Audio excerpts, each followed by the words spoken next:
2022년 12월 20일의 날 새벽 3시 41분 강원도 정선군 가리왕산 해발 1300m 지점 능선 너머로 휘몰아치는 눈보라 속에서 외딴 산장 한 채가 백설의 무덤처럼 가라앉아 있었다.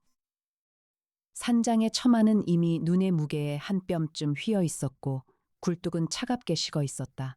그 어디에서도 사람의 숨결은 들리지 않았다. 다만 산장의 두꺼운 통나무 무늬 안쪽에서부터 누군가의 손톱에 의해 길게 긁힌 자국을 가지고 있었을 뿐이었다. 그 긁힌 자국은 위에서 아래로, 아래에서 위로, 그리고 다시 위에서 아래로 마치 갇힌 사람이 일주일 내내 문을 향해 손톱을 세웠던 것처럼 끝없이 반복되고 있었다. 문은 안쪽에서 잠겨 있었다. 산장의 거실 한가운데에는 한 젊은 사내가 무릎을 꿇고 앉아 있었다. 그의 두 손은 입을 틀어막고 있었고 그의 두 눈은 천장 한 곳을 응시하고 있었다. 그러나 그가 응시하고 있는 그 천장에는 아무것도 없었다. 다만 그는 천장의 그 빈자리를 향해 무언가를 끊임없이 보고 있었다. 그의 입에서 새어나오는 말은 사람의 말이 아니었다. 그것은 한 음절이었고 한 이름이었다. 같은 이름을 그는 100번도 넘게 부르고 있었다. 형, 형. 그의 발치에는 한 마리의 진돗개가 가만히 엎드려 있었다. 개의 등에는 마른 핏자국이 군데군데 묻어 있었다. 개는 죽어 있지 않았다. 다만 개의 두 눈은 사람의 눈을 닮은 어떤 것을 닮아 있었다. 그것은 너무 많은 것을 본 자의 눈이었다. 그리고 거실의 한쪽 벽 그 벽에 걸린 거울 안에는 또 한 명의 사내가 서 있었다. 거울 속의 그 사내는 무릎을 꿇은 젊은이를 가만히 내려다보고 있었다. 거울 밖의 거실에는 분명히 두 사람의 모습이 비칠 자리가 없었다. 그러나 거울은 두 사람을 비추고 있었다. 한 사람은 살아 있었고 한 사람은 이미 17일 전에 죽은 사람이었다. 이것은 그 새벽으로부터 정확히 18일 전에 시작된 이야기다. 2022년 12월 9일 오전 10시 정각 서울 마포구 합정동 골목 깊숙한 곳 50층짜리 오피스 빌딩의 가장 꼭대기층 검은 바탕에 금빛으로 새겨진 글씨 강력 탐정사무소가 겨울 햇살을 받아 가만히 빛나고 있었다. 사무실의 통유리창 너머로는 한겨울의 한강이 잿빛으로 흐르고 있었다. 강물 위에는 얇은 살얼음이 군데군데 떠 있었고 그 살얼음 위로 갈매기 몇 마리가 천천히 원을 그리고 있었다. 강혁은 통유리창 앞에 서 있었다. 키 185cm, 몸무게 75kg의 다부진 어깨를 검은 카슈미르 코트가 단정하게 감싸고 있었다. 검게 그을린 얼굴, 짧게 깎은 머리, 한쪽 눈썹을 가로지르는 옅은 흉터, 1980년생, 올해 42. 서울지방경찰청 강력계에서 16년을 보낸 베테랑 형사였고 총경으로 옷을 벗은 뒤 이 사무소를 차린 사내였다. 그의 등 뒤에서 이에나가 천천히 다가왔다. 훤칠한 키에 둥근 안경, 단정하게 묶어 올린 검은 머리. 1998년생, 올해 24, 국립과학수사연구원 법화학과 출신의 분석화학 전문가였고 강혁이 직접 스카우트에 데려온 사람이었다. 그녀의 손에는 검은 가죽 폴더 하나가 들려 있었다. 탐정님. 의뢰서가 한 건 들어왔습니다. 강혁은 천천히 몸을 돌렸다. 이에나는 폴더를 응접 테이블 위에 가만히 내려놓았다. 그 폴더는 평소보다 한층 더 얇았다. 그러나 그 얇음 안에는 무엇인가 무거운 것이 가라앉아 있었다. 의뢰인은 강원도 정선군에 사는 이름은 한정선 씨, 1975년생. 산림조합 정선지부 부지부장입니다. 의뢰 내용은 이에나는 잠시 폴더의 첫 장을 가만히 바라보았다. 그러다가 평소답지 않게 한 박자 늦은 호흡으로 말했다. 12월 초하룻날 가리왕산 해발 1300m 지점에 위치한 한 사설 산장에서 두 명의 산장지기가 동시에 실종됐습니다. 한 사람은 의뢰인의 친동생 한정호 씨, 1982년생. 또 한 사람은 그 산장의 또 다른 관리인 박우진 씨, 1996년생. 정호 씨가 박우진 씨를 2년 전 산장지기로 채용한 뒤 두 사람은 형제처럼 지내왔다고 합니다. 실종 정황은 12월 초하룻날 오전 정호 씨가 산장 인근 능선으로 노루를 잡으러 나갔다고 합니다. 그 후 돌아오지 않았습니다. 박우진 씨가 그를 찾아 산장 밖으로 나간 것이 같은 날 오후 2시경. 그 후 두 사람 모두 행방불명입니다.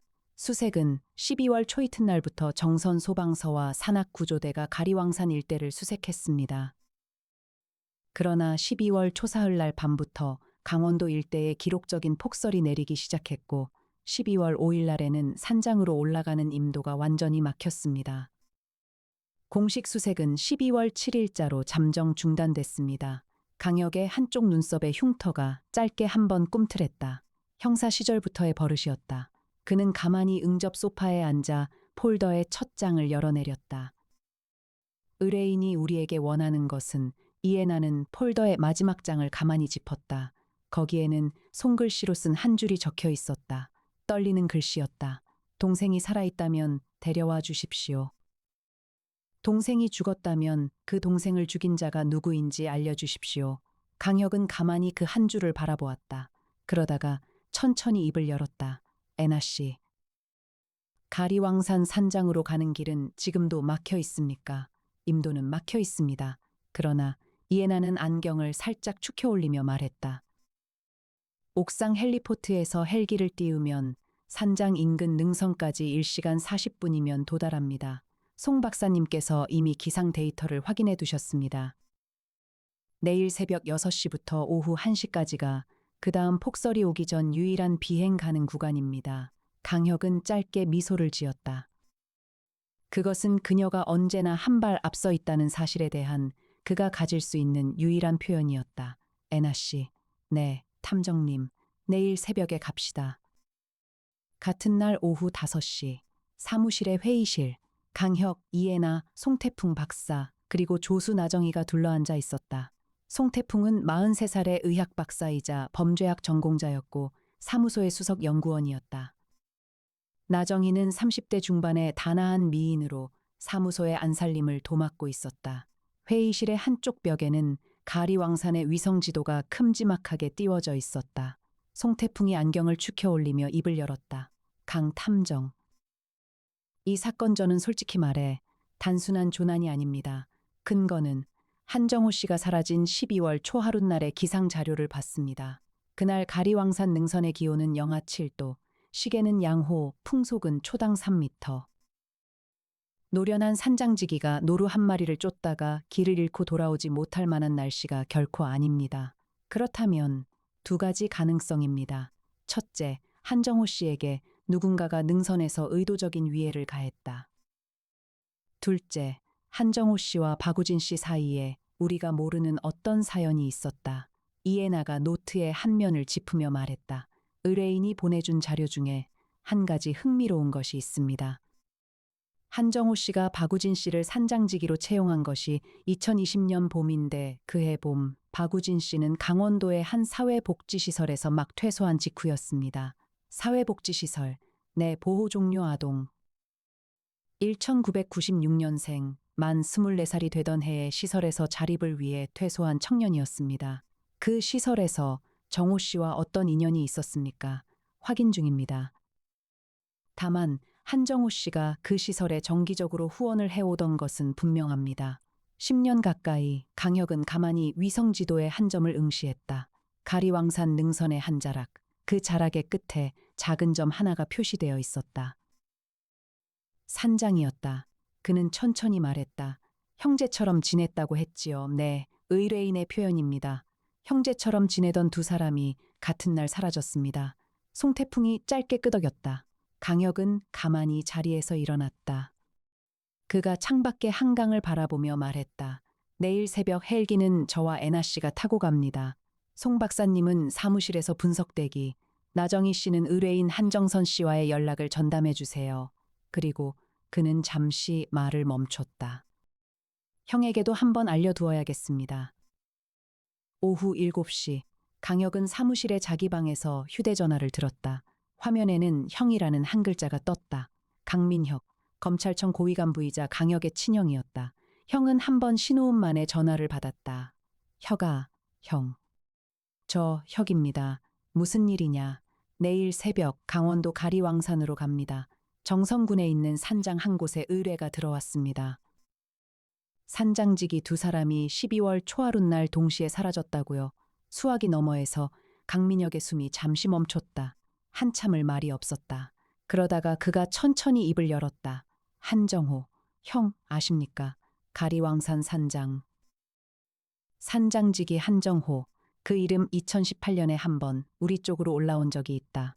무슨 일로? 2017년 가을 그 산장에서 한 명의 등산객이 실족사한 사건이 있었다. 사망자는 서울에 사는 한 중견기업 이사. 단순 실족으로 종결됐다. 그러나 그때 그 사건의 참고인 진술서를 마지막으로 확인한 검사가 나였다. 이상한 점이 있었습니까? 이상한 점은 없었다. 다만 강민혁은 짧게 한숨을 내쉬었다. 한정호의 진술이 너무 정연했다. 산장지기가 사고 현장을 그렇게까지 정확히 시간 단위로 기억하는 것은 내 경험으로는 흔치 않은 일이다. 강혁의 흉터가 다시 한번 깊게 꿈틀했다. 그가 천천히 말했다. 형, 내일 산장에 도착하면 한 번 더 연락드리겠습니다. 혀가, 네 형, 그 산은 지금 사람이 살 산이 아니다. 조심해라. 너 혼자가 아니라 애나 씨도. 알겠습니다 형. 전화가 끊겼다. 강혁은 가만히 휴대전화를 내려놓았다. 창밖의 한강 위로 12월의 어둠이 천천히 내려앉고 있었다. 12월 10일 새벽 6시 강혁 탐정사무소의 옥상 헬리포트. 짙은 청회색의 경량 헬기 한 대가 천천히 회전 날개를 돌리기 시작했다. 조종석 옆자리에는 이해나가 앉아 있었다. 그녀의 무릎 위에는 폴더 한 권과 휴대용 분석 키트 가방 하나가 단정하게 놓여 있었다. 그녀의 운전 솜씨는 헬기 조종에까지 미치고 있었다. 그러나 오늘은 그녀가 직접 조종하지 않았다. 사무소의 전속 조종사가 키를 잡고 있었다. 강혁은 두꺼운 등산용 외투를 입고 헬기에 올랐다. 그의 옆자리에 이해나가 앉았다. 헬기는 천천히 떠올랐다. 합정동의 새벽 골목들이 발 아래로 작아져갔다. 비행은 1시간 40분 동안 이어졌다. 헬기의 창문 너머로 강원도의 산맥이 천천히 다가왔다.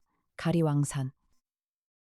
능선은 새벽의 푸른빛 속에 잠겨 있었고 그 능선의 한 자락에는 흰눈에 덮인 외딴 산장 한 채가 가만히 웅크리고 있었다. 산장의 굴뚝에서는 작은 연기 한 줄기가 가느다랗게 피어오르고 있었다. 이에나의 안경 너머 눈동자가 그 연기를 가만히 응시했다. 탐정님, 네, 산장에 사람이 있습니다. 강혁의 흉터가 짧게 꿈틀했다. 그가 낮게 말했다. 의뢰인의 말대로라면 저 산장은 지금 비어 있어야 합니다. 헬기는 산장에서 한 능선 떨어진 작은 평지에 착륙했다. 강혁과 이해나는 헬기에서 내려섰다. 새벽의 찬바람이 두 사람의 코끝을 베어내듯 스쳤다. 발 아래의 눈은 무릎까지 차올랐다. 두 사람은 등산 스틱을 짚고 한 걸음씩 산장을 향해 걸음을 옮겼다. 산장에 도착한 것은 아침 8시 42분이었다. 산장은 통나무로 지어진 단층 건물이었다. 정면 입구의 처마 아래에는 낡은 나무 간판이 걸려 있었다. 거기에는 한자 한자 정성스럽게 새겨진 글씨가 적혀 있었다. 가리왕 산장, 사시사철 열려 있습니다. 강혁은 천천히 입구 앞에 섰다. 그의 눈이 빠르게 움직이기 시작했다. 형사 시절의 버릇이었다. 있는 것 입구의 통나무 문에 길게 새겨진 손톱 자국, 없는 것 문 앞 눈 위에 있어야 할 사람의 발자국, 어색한 것 굴뚝의 연기. 손톱 자국은 안쪽에서 바깥쪽을 향해 그어진 것이 아니라 안쪽에서 안쪽으로, 그러니까 안에 있는 사람이 문에 매달려 안으로 들어오려 했던 것처럼 깊게 새겨져 있었다. 그것은 이상한 일이었다. 안에 있는 사람이 안으로 들어올 일은 없었다. 문 앞 눈 위에는 새벽의 새눈이 깨끗하게 덮여 있었다. 그러나 그 눈 아래로 희미하게 남아 어떤 자국이 들여다보였다. 발자국이 아니었다. 무엇인가를 끌고 간 자국이었다. 산장 안쪽에서 산장 뒤편의 작은 헛간 쪽으로, 그리고 굴뚝의 연기는 강혁이 그것을 다시 한번 올려다보았을 때 이미 사라져 있었다. 이해나가 가만히 옆에서 말했다. 탐정님, 들어가 보시겠습니까? 네, 들어갑시다. 강혁은 문고리를 잡았다. 문은 잠겨 있지 않았다. 그러나 문은 안쪽에서 무엇인가가 가만히 막고 있는 듯한 무거움을 가지고 있었다. 그가 어깨로 가볍게 밀자 문이 천천히 열렸다. 문 안쪽에 한 마리의 진돗개가 엎드려 있었다. 개는 강혁을 향해 짖지 않았다. 걔는 다만 가만히 두 사람을 올려다보았다. 걔의 두 눈은 사람의 눈을 닮은 어떤 것을 닮아 있었다.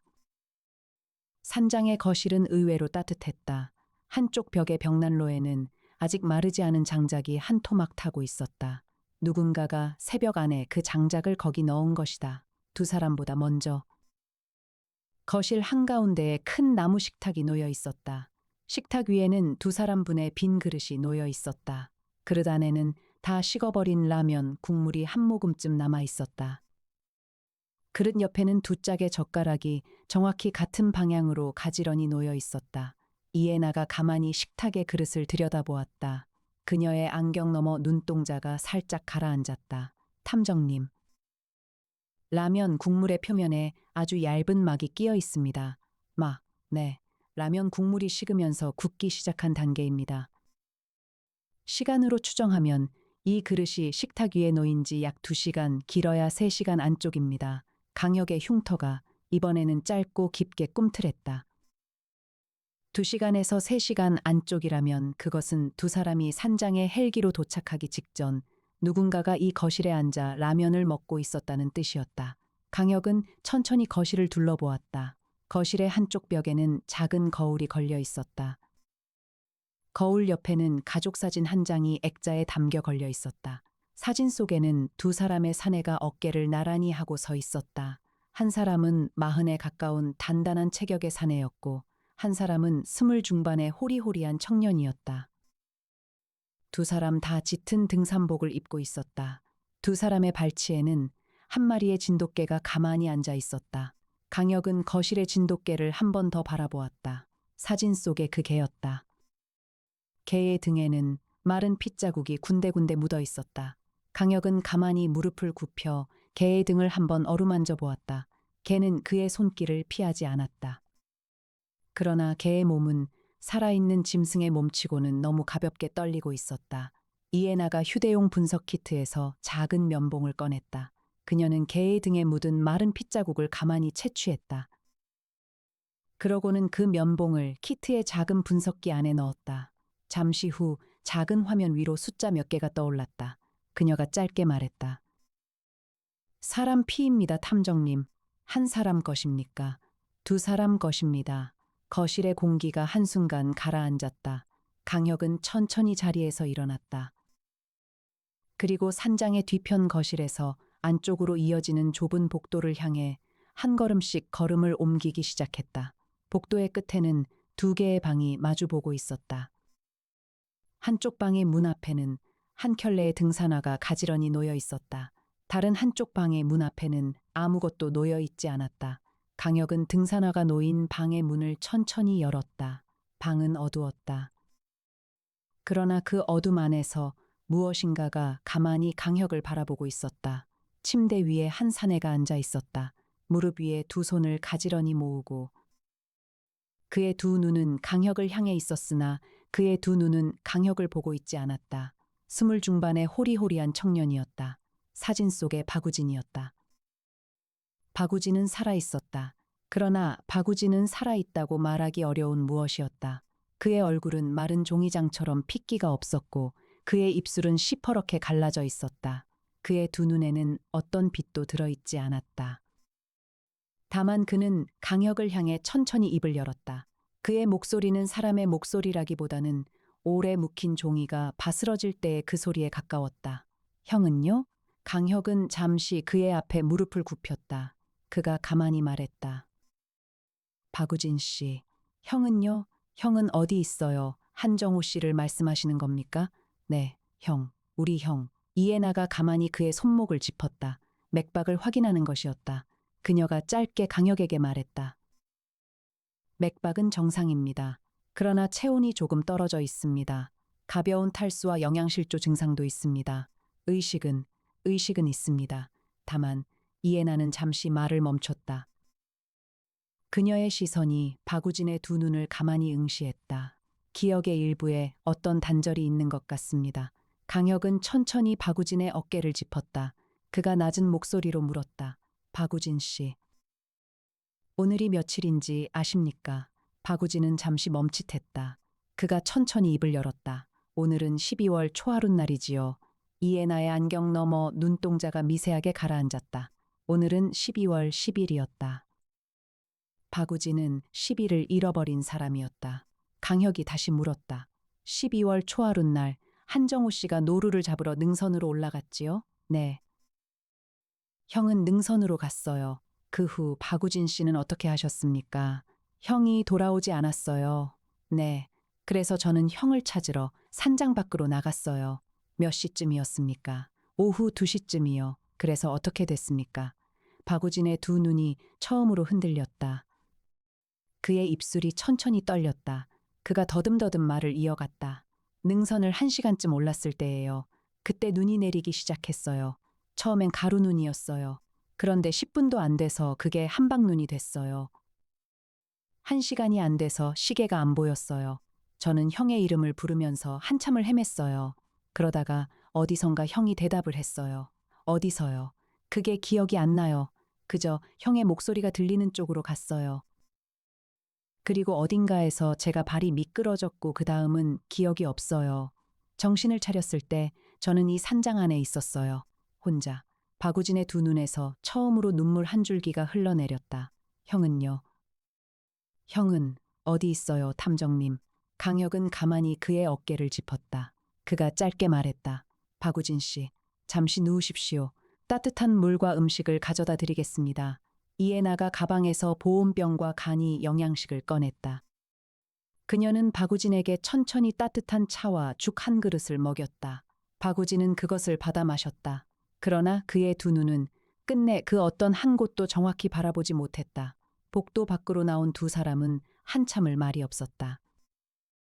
강혁이 먼저 입을 열었다. 애나 씨. 박우진 씨 오늘이 12월 초하룻날이라고 말했습니다. 네. 그런데 라면 그릇은 2시간에서 3시간 안쪽이었지요. 네. 두 사람분의 라면이었습니다. 이에나의 안경 너머 눈동자가 깊게 가라앉았다. 강혁은 가만히 거실 쪽으로 시선을 돌렸다. 진돗개가 거실 한가운데에 가만히 엎드려 있었다. 그 옆 식탁 위에는 여전히 두 사람분의 빈 그릇이 놓여 있었다. 한 짝은 박우진의 것이라고 가정할 수 있었다. 그렇다면 다른 한 짝은 누구의 것인가? 강혁의 흉터가 이번에는 길고 깊게 꿈틀했다. 오후 1시 강혁과 이에나는 산장의 뒤편 헛간을 살피러 나왔다. 산장 뒤편의 눈 위에는 새벽에 봤던 그 끌고 간 자국이 다시 한번 희미하게 들여다 보였다. 자국은 산장의 뒷문에서 헛간 문까지 곧장 이어져 있었다. 이에나가 가만히 눈을 살피며 말했다. 탐정님, 이 자국은 어제 새벽이나 오늘 새벽 사이에 만들어진 것입니다. 그 위로 새 눈이 한 차례 덮인 상태입니다. 강혁은 가만히 헛간의 문을 바라보았다. 문은 두꺼운 나무로 만들어져 있었고 그 위로 단단한 자물쇠가 채워져 있었다. 그러나 그 자물쇠는 누군가가 일부러 막 풀고 다시 채워둔 듯 살짝 비뚤어진 채로 걸려 있었다. 강혁은 무술 유단자의 단단한 손으로 그 자물쇠를 한번 흔들어 보았다. 자물쇠는 가볍게 열렸다. 누군가가 이 자물쇠를 채워둔 척만 한 것이었다. 문이 천천히 열렸다.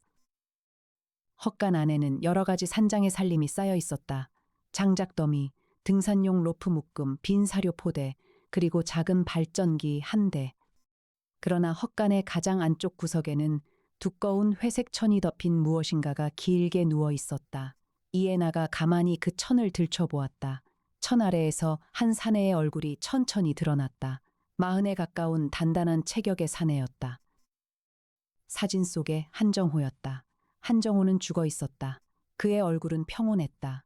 그의 두 눈은 가만히 감겨 있었고 그의 두 손은 가슴 위에 가지런히 모여 있었다. 누군가가 그를 가만히 눕히고 가만히 두 손을 모아준 것이었다. 이에나가 가만히 그의 시신을 살폈다. 그녀의 손이 신중하게 시신의 옷깃을 헤쳤다. 그녀의 안경 너머 눈동자가 미세하게 떨렸다. 탐정님. 외상은 없습니다. 체온은 헛간의 기온과 거의 같습니다. 사후 경과 시간은 최소 일주일 이상으로 추정됩니다. 사인은 육안으로는 외상도 질식의 흔적도 약물의 흔적도 보이지 않습니다. 다만 이에나는 가만히 한정호의 왼쪽 손바닥을 폈다. 그 손바닥 안에는 무엇인가 작은 것이 가만히 쥐어져 있었다. 그녀는 그것을 조심스럽게 꺼냈다. 작은 단추 하나였다. 검은 등산복의 단추. 그 단추는 강혁이 가만히 그것을 받아들었다. 그가 천천히 산장 안쪽을 향해 시선을 돌렸다. 박우진이 누워있는 방의 방향이었다. 박우진이 입고 있던 등산복의 왼쪽 가슴 부분에는 단추 하나가 빠져 있었다. 이해나가 낮게 말했다. 탐정님, 이 단추는 박우진 씨의 것입니다. 강혁은 잠시 가만히 서 있었다. 그러다가 천천히 입을 열었다. 애나 씨. 한 가지만 확인해 봅시다. 네, 한정호 씨의 손가락 끝 손톱 밑에 무엇이 끼어 있는지 이해나는 시신의 손가락 끝을 조심스럽게 살폈다. 잠시 후 그녀가 짧게 말했다. 박우진 씨의 머리카락으로 추정되는 것이 끼어 있습니다. 거짓 진실이 한순간 모습을 드러냈다. 그것은 단순했고 깔끔했고 그리고 너무도 그럴듯했다. 박우진이 한정호를 죽였다. 두 사람은 능선이 아니라 산장에서 단둘이 마주 앉아 있는 동안 싸웠다. 박우진이 그를 헛간으로 끌고 갔다. 그러고는 자신은 10일의 기억을 잃어버린 사람의 모습으로 혹은 그렇게 보이는 사람의 모습으로 침대에 앉아 두 사람을 기다리고 있었던 것이다. 그러나 강혁은 그 거짓 진실 앞에서 한 발자국도 움직이지 않았다. 그의 흉터가 이번에는 깊게 꿈틀하지 않았다. 그저 가만히 있었다. 그가 천천히 말했다. 애나 씨, 단추가 너무 깨끗합니다. 일주일이 넘은 시신의 손바닥 안에 쥐어져 있던 단추치고는 너무 깨끗해요. 손바닥에 핏자국도 없고 그 단추를 쥐기 위해 손가락이 비틀린 흔적도 없습니다. 누군가가 이 단추를 나중에 한정호 씨의 손바닥 안에 넣어둔 겁니다. 이해나가 가만히 강혁을 바라보았다. 그녀의 안경 너머 눈동자가 다시 한번 깊게 가라앉았다. 강혁은 가만히 헛간의 한쪽 구석을 응시했다. 거기 두꺼운 회색 천 옆에 작은 휴대용 보온병 하나가 떨어져 있었다. 강혁은 그것을 가만히 집어들었다. 보온병의 뚜껑을 열었다. 안에는 식어버린 갈색의 액체가 한 모금쯤 남아 있었다. 강혁은 그것을 이해나에게 건넸다. 이해나가 휴대용 분석 키트로 그 액체를 빠르게 분석했다. 잠시 후 그녀가 짧게 말했다. 탐정님. 이 안에 졸피뎀이 검출됐습니다. 수면제. 네, 그것도 평소 한 알이면 충분한 사람에게 5알 분량입니다. 강혁의 흉터가 이번에는 길고 천천히 그리고 깊게 꿈틀했다. 오후 2시 40분, 산장의 거실. 강혁과 이해나는 박우진의 방으로 다시 들어갔다.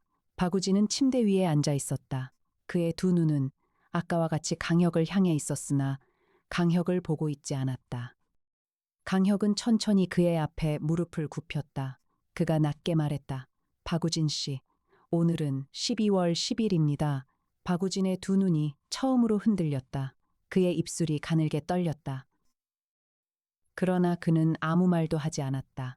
한정호 씨는 헛간에 있었습니다. 박우진의 두 손이 무릎 위에서 작게 떨리기 시작했다. 한정호 씨를 헛간에 옮긴 사람은 박우진 씨입니까?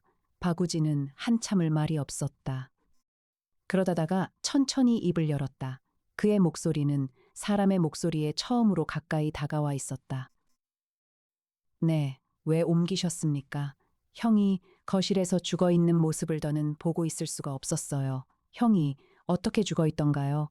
식탁에 앉아서요. 라면 한 그릇 앞에서요. 두 그릇이 놓여 있었어요. 한 그릇은 형의 것이었고 한 그릇은 제 것이었어요. 우리는 그날 점심을 함께 먹기로 했었어요. 그런데 형이 제가 잠시 마당에 다녀온 사이에 그 자리에서 가만히 고개를 떨어뜨리고 있었어요. 강혁은 가만히 그의 어깨를 짚었다. 한정호 씨가 그 라면을 어떻게 드셨는지 기억하십니까?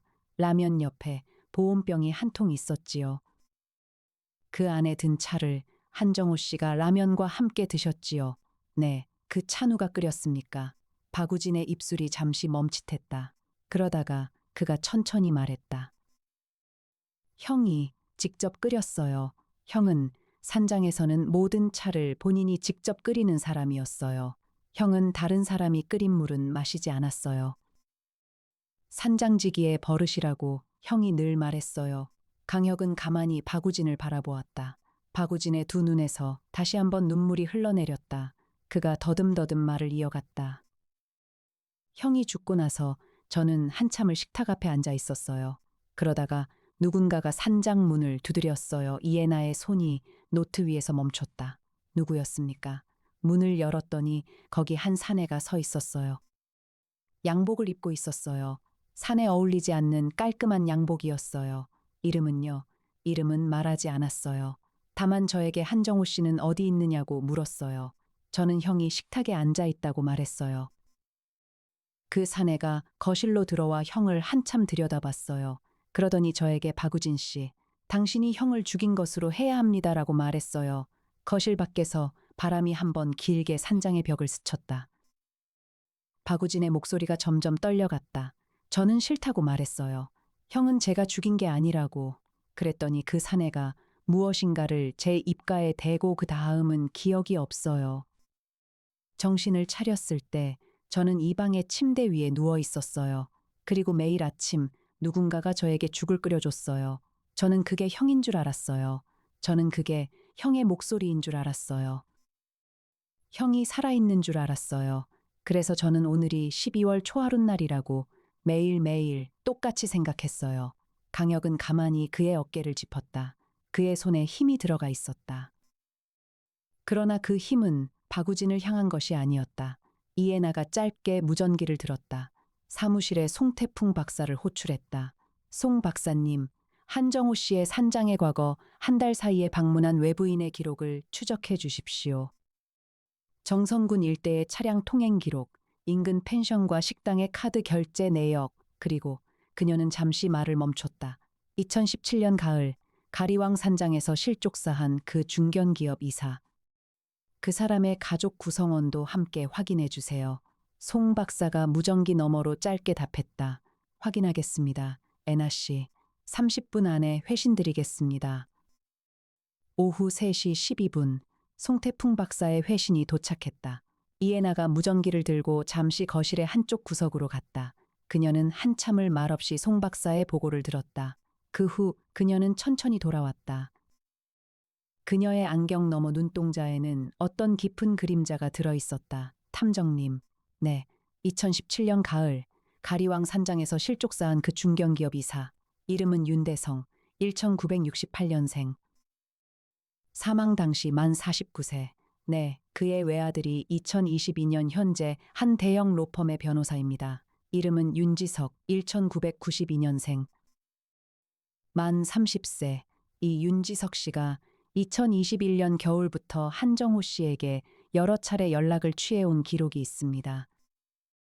처음에는 정중한 안부 인사로 시작됐고 점차 아버지의 사고에 대해 더 알고 싶다는 내용으로 바뀌었습니다. 그리고 가장 최근 2022년 11월 28의 날이 윤지석 씨가 정선군의 한 펜션에 일주일 일정으로 카드 결제를 했습니다. 산장으로 올라간 임도의 CCTV 기록은 12월 4일자로 폭설에 의해 모두 끊겼습니다.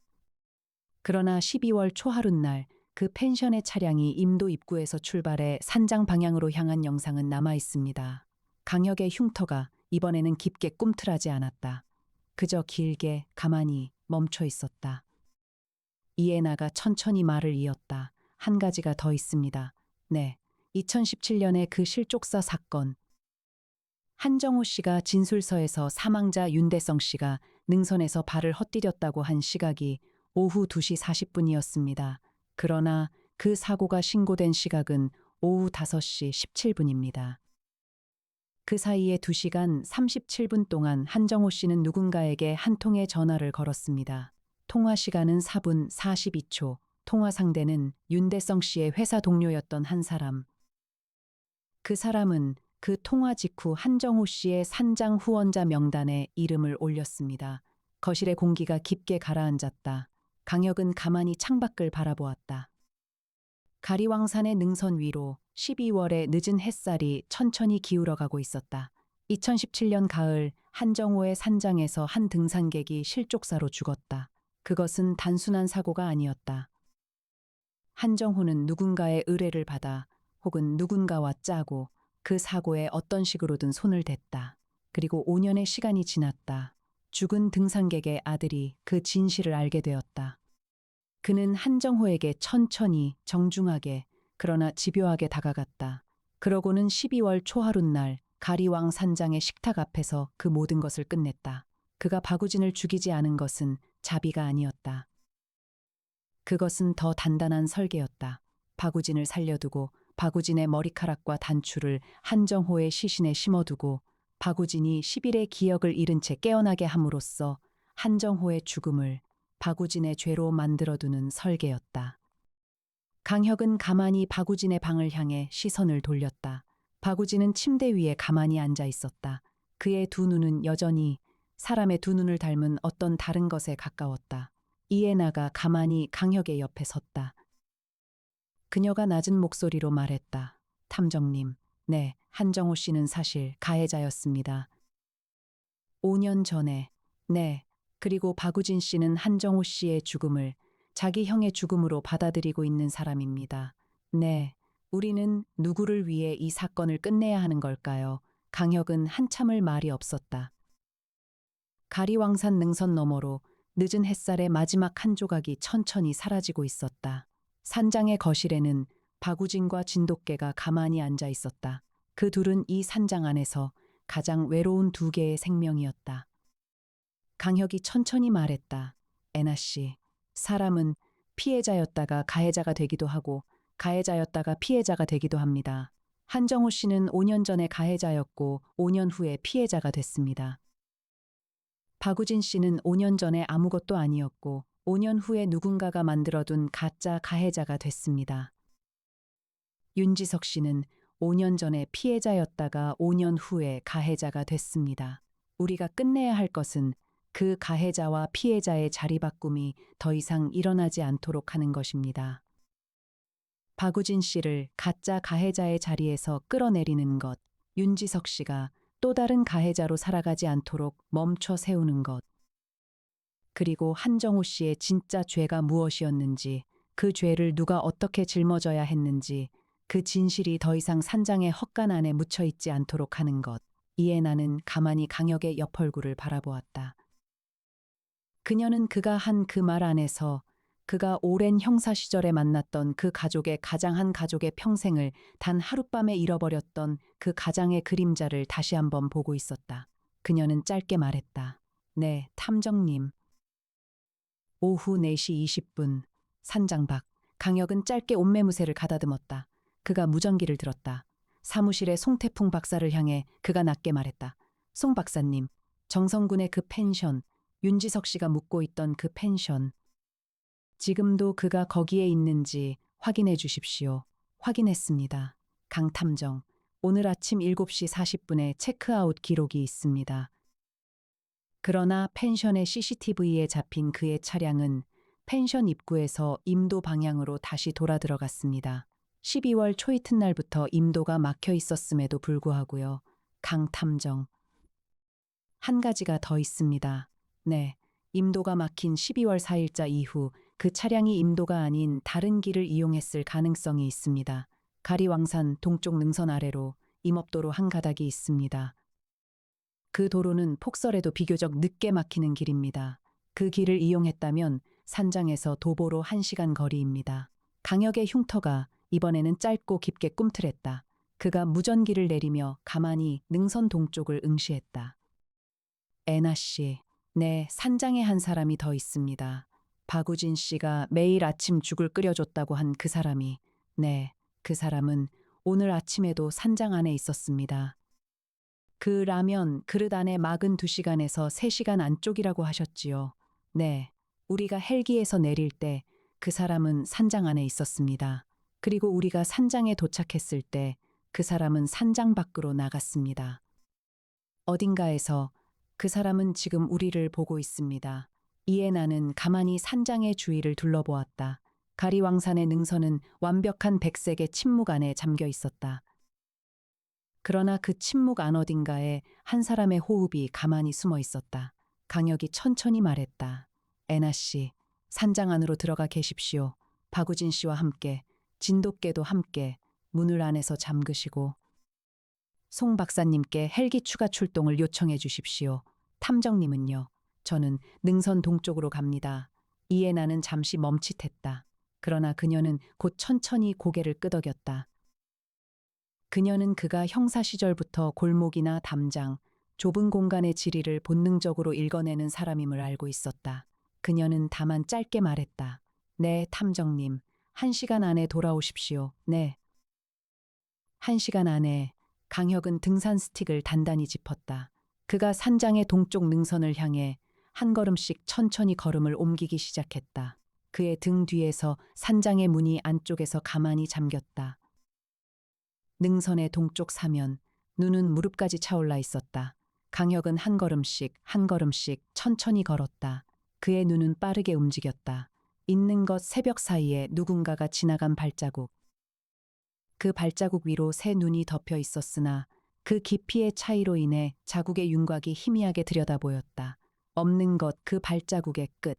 발자국은 능선 아래쪽에 한 작은 자작나무 군락 앞에서 끊겨 있었다. 어색한 것 그 자작나무 군락 한가운데에 자연스럽지 않은 위치에 쌓여있는 작은 눈더미. 강혁은 가만히 그 눈더미 앞에 다가갔다. 무릎을 굽혔다. 그가 한 손으로 그 눈을 가만히 헤쳤다.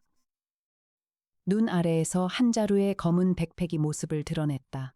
그리고 그 백팩 옆에서 한 사내가 천천히 일어섰다. 양복은 아니었다. 두꺼운 회색 등산복이었다. 그러나 그 등산복의 차림새는 산에 익숙한 사람의 차림새는 아니었다. 사내는 키 170 정도, 안경을 쓰고 있었고 깔끔한 얼굴이었다. 만 30세, 1992년생, 한 대형 로펌의 변호사, 윤지석이었다. 윤지석은 강혁을 향해 가만히 미소를 지었다. 그것은 사람이 사람을 향해 짓는 미소가 아니었다.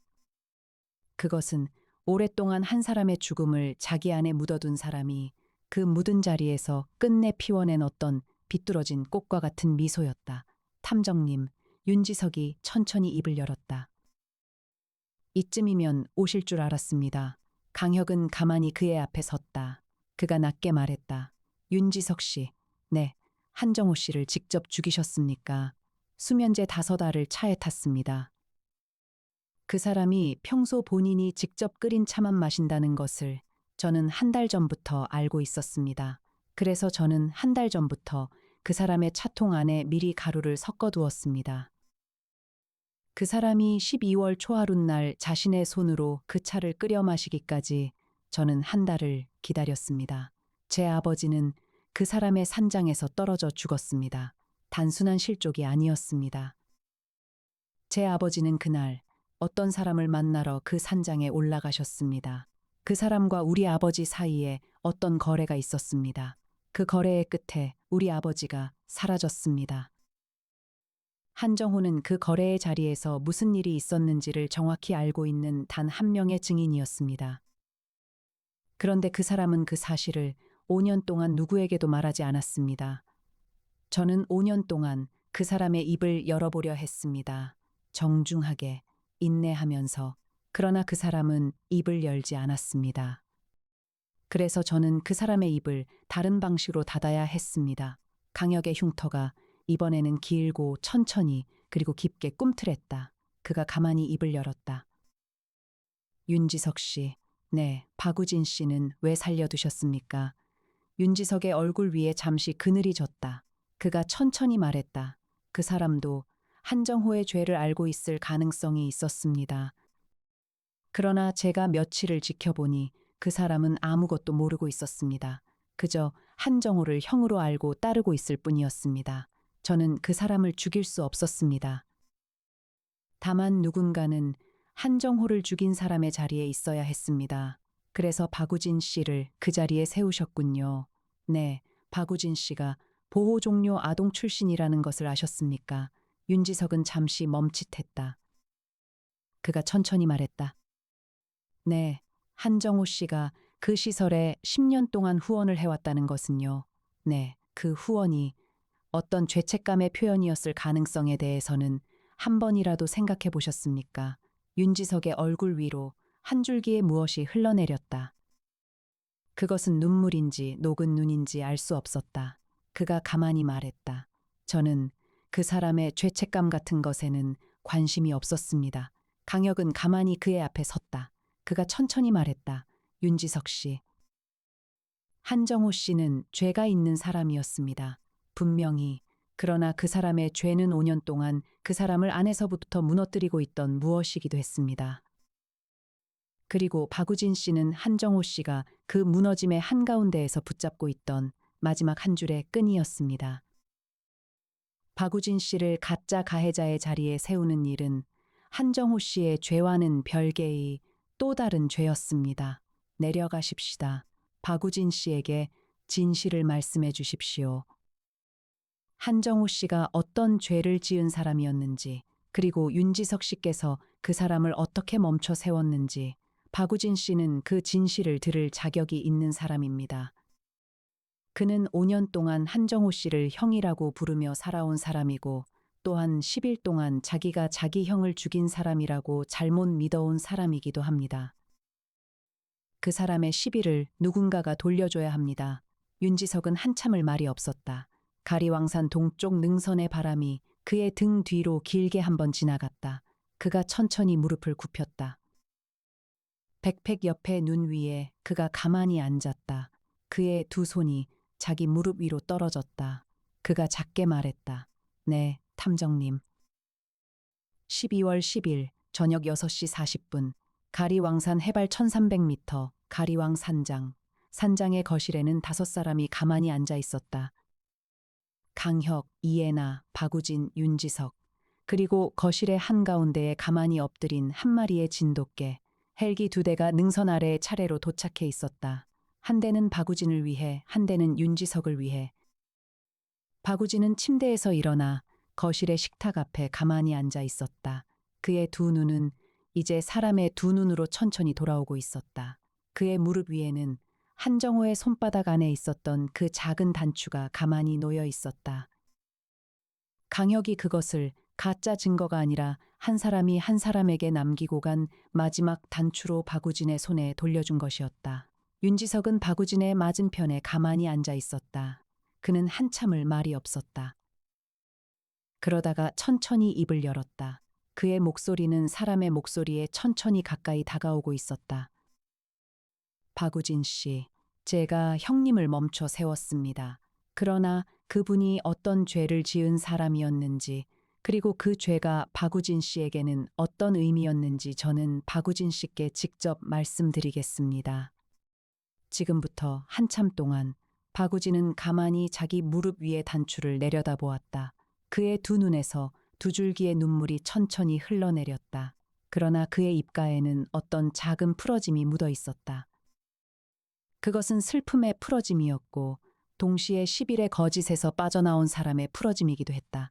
강혁과 이애나는 거실의 한쪽 구석에 가만히 서 있었다.